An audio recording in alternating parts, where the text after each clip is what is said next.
ലണ്ടനിൽ ജൂത വിഭാഗത്തിന്റെ ആംബുലൻസുകൾക്ക് തീയിട്ട സംഭവം വലിയ പ്രതിഷേധത്തിന് ഇടയാക്കിയിട്ടുണ്ട്. ഇത് വിദ്വേഷ കുറ്റകൃത്യമായി പോലീസ് അന്വേഷിക്കുന്നു.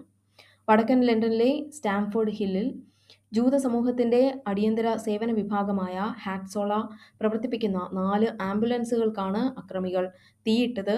ലണ്ടൻ മേയർ സാദിഖ് ഖാൻ ഉൾപ്പെടെയുള്ള പ്രമുഖ നേതാക്കൾ ഈ ക്രൂരമായ ആക്രമണത്തെ ശക്തമായി അപലപിച്ചു. നഗരത്തിൽ ജൂത വിരുദ്ധതയ്ക്കും വിദ്വേഷത്തിനും സ്ഥാനമില്ലെന്നും അദ്ദേഹം വ്യക്തമാക്കി.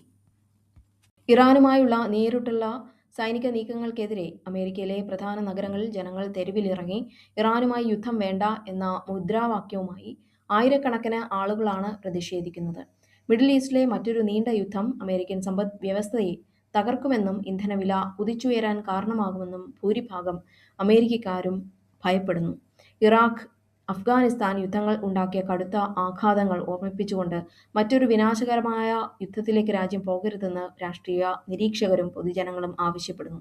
യുദ്ധത്തിനുള്ള പ്രസിഡന്റ് ട്രംപിന്റെ നീക്കങ്ങൾക്കെതിരെ ഡെമോക്രാറ്റിക് പാർട്ടി അംഗങ്ങളും ചില റിപ്പബ്ലിക്കന്മാരും രംഗത്ത് വന്നിട്ടുണ്ട്. കോൺഗ്രസിന്റെ അനുമതിയില്ലാതെ സൈനിക നടപടി പാടില്ലെന്ന വാദം ശക്തമാണ്.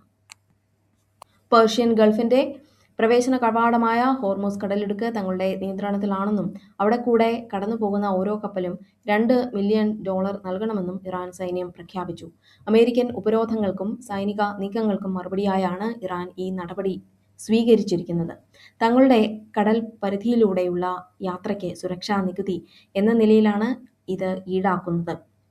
ലോകത്തിലെ എണ്ണക്കപ്പലുകളുടെ 1/3 കടന്നുപോകുന്ന വഴിയാണിത്. ഈ വൻതുക ഈടാക്കുന്നത് അന്താരാഷ്ട്ര കപ്പൽ ഗതാഗതത്തെയും ആഗോള എണ്ണ വിലയെയും ബാധിക്കും. ന്യൂയോർക്കിലെ ലാഗ്വാഡിയ വിമാനത്താവളത്തിൽ എയർ കാനഡ വിമാനം ഗ്രൗണ്ട് വെഹിക്കിളുമായി കൂട്ടിയിടിച്ചു. ഇതിനെ തുടർന്ന് വിമാനത്താവളം താൽക്കാലികമായി അടച്ചു. ലാൻഡിംഗിന് ശേഷം ടാക്സി വേയിലൂടെ നീങ്ങുകയായിരുന്ന എയർ കാനഡ വിമാനം വിമാനത്താവളത്തിലെ ഒരു ഫയർ ട്രക്കുമായി കൂട്ടിയിടിക്കുകയായിരുന്നു.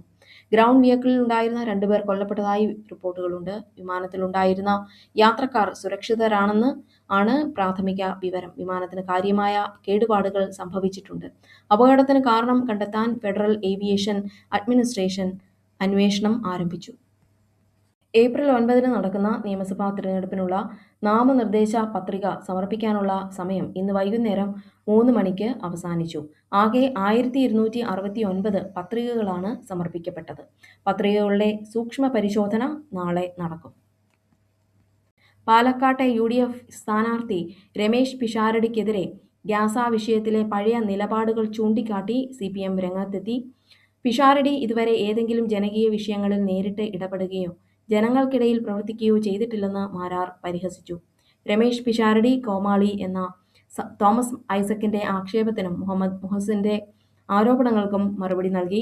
സീനിയർ നേതാവായ തോമസ് ഐസക്കിനോട് ബഹുമാനവും സ്നേഹവും മാത്രമേ ഉള്ളുവെന്നും ഒപ്പത്തിനൊപ്പം നിന്ന് പ്രതികരിക്കില്ലെന്നും രമേശ് പിഷാരടി വ്യക്തമാക്കി. അഖിൽ മാരാർ കുറ്റം പറയുമെന്നും ഒരാഴ്ച കഴിഞ്ഞ് വളരെ മഹാനെന്ന് അദ്ദേഹം തന്നെ മാറ്റി പറയും എന്നുമാണ് രമേശ് പിഷാരടി പറയുന്നത്. കോൺഗ്രസ് ഭരിച്ച ഇന്ത്യയിൽ എല്ലാവർക്കും അഭിപ്രായ സ്വാതന്ത്ര്യമുണ്ടെന്നും രമേശ് പിഷാരടി പറഞ്ഞു.